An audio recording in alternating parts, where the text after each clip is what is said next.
অল্প সময়ে মন চাইলেও কিন্তু অনেক কিছু করা যায় না।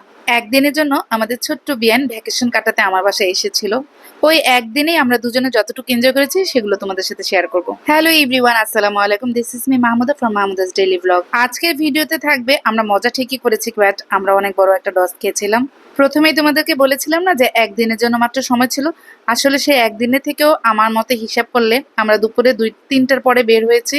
সেই 3টা থেকে রাত 8টা পর্যন্ত ঘুরেছিলাম। এতটুকুই সময় ছিল আমাদের হাতে। বাসায় সকালে ঘুম থেকে উঠে নাস্তা বানিয়ে আমরা মজা করে খেয়ে তারপরে দুপুরে রান্না করে সেই দুপুরের খাবার খেয়ে তারপর বের হয়েছি। তো অতটুকু সময়ের মাঝখান দিয়ে আমার ছেলে বলছিল যে আজকে তোমরা দুজনে মিলে একটা মুভি দেখো। তখন টাইম ছিল দুপুর 1টা। আর আমি তখন বলছিলাম যে এখন কিভাবে তুমি টিকিট পাবা, কিছুতেই টিকিট পাবা না। আর যে মুভিটার কথা বলছিল সেটা নতুনই রিলিজ হয়েছে, মেহজাবিনের সাবা। তো আমার ছেলে চেক করে দেখে বললো যে না, সিট আছে, তোমরা দেখতে পারো। আর অমনি টিকিট কেটে ফেললো। আর তখন 1টা বাজে। আমার কিন্তু দুপুরে কোনো রান্না করা হয়নি। ঝটপট করে রান্না বান্না করে গোসল করে খাওয়া দাওয়া সেরে তারপর আমরা চলে গেলাম। মেহজাবিনের নতুন মুভি, এটা শুনে আমার কাছে ভীষণ ভালো লাগছিল যে যাক, আমি অনেকদিন পরে একটা মুভি দেখবো বাংলা।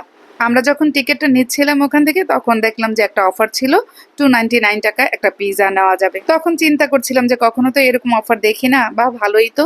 আর হলে ঢোকার সময় আমরা শুধুই চিন্তা করছিলাম যে মানুষ নাই কেন, কোথাও কোনো মানুষ নাই, এত অল্প মানুষ কেন, মুভিটা কি কেউ দেখবে না।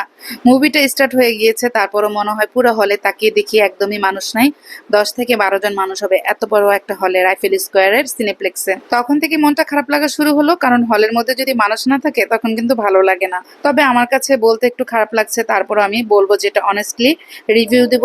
একদমই মুভিটা সুন্দর ছিল না। আমি মুভিটার কোনো কিছুই ভালো পাইনি, আমার কাছে কোনোই ভালো লাগে না, কিছুই ভালো লাগে না। তার মধ্যে 450 টাকা টিকিট, এত টিকিট দিয়ে এই একটা মুভি দেখার জন্য গেছি, মুভির মধ্যে কোনো রোমান্টিক নাই, কোনো মানে সেই রকম কিছুই নাই। তখন এই জন্য ভাবলাম, আমরা দুজনে হাসাহাসি করছিলাম আর ভাবছিলাম যে এই জন্য কোনো মানুষ আসে না, সবাই আগেই বুঝতে পেরেছিল। তারপর কি করব, মন খারাপ নিয়ে আমরা রবীন্দ্র সরোবরে চলে গেলাম। ওখানে কিছুক্ষণ হাঁটাহাঁটি করে নাস্তা খেলাম, তারপর চা খেলাম। এরপর একটু ঘোরাঘুরি করতে গেলাম, যে দেখি অনেক কিছু সেল করছিল ওখানে বাচ্চা বাচ্চা ছেলেমেয়েরা। এখানের এই ছেলে মেয়েটা কি সুন্দর করে নিজের হাতে বানিয়ে এগুলো সেল করছিল, আমার মায়া লেগেছিল, তাই আমি ওদের কাছ থেকে একটা ফ্লাওয়ার বেস কিনে নিলাম।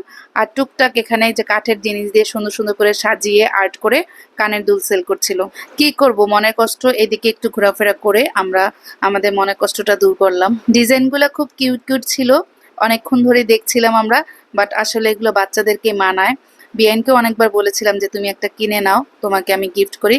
বাট আসলে বাচ্চা লাগে তো সেজন্য আর কিনে নেয়। পড়াশোনার ফাঁকে ফাঁকে ছেলেমেয়েরা যে নিজেদের স্বাবলম্বী করার জন্য টুকটাক কাজ করে, আমি ওদের কাজগুলোকে সবসময় অ্যাপ্রিসিয়েট করি। যখন যতটুকু সম্ভব হয় কিছু জিনিস আমি ওদের কাছ থেকে কিনে নেই। যাই হোক, মুভিটা দেখে আমি অনেক বড় ডস খেয়েছি। 2 দিন পর্যন্ত আমার অনেক দুঃখ ছিল, তারপর এখন ভুলে গেছি। আজকে যখন আপলোড দিতেছে আবার মনে পড়লো। তো তোমরা সবাই ভালো থেকো। আল্লাহ হাফেজ, টাটা।